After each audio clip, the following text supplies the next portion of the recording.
Lourdes Chica, isang artista ang nagsalita tungkol sa issue ni Donnie Pangilinan kay Mika. Ito nga ang sabi niya. I want to speak about this.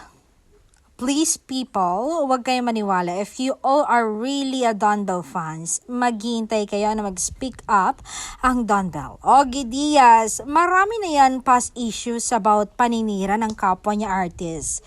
If you watch the video, kita mo naman na parang paninira lang talaga at di totoo yung mga sinasabi nila. It's also normal if pinahati ni Donnie si Mika sa van niya. Ano nga ba ang masama doon, hindi ba? Just because nagsasama si Mika and Donnie is my relationship na kaagad sila, hindi ba? Filipino mindset.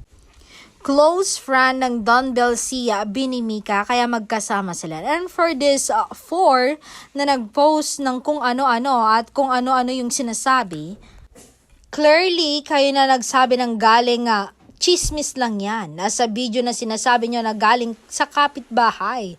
Dapat kayo pa nga ang gawa ng issue sa pag-stalk kina Donnie instead of making fake issues about them. Alam nyo naman siguro na pwede mag-post dito ang Don Bell. Diyos ko po, masisira nyo pa ang showbiz.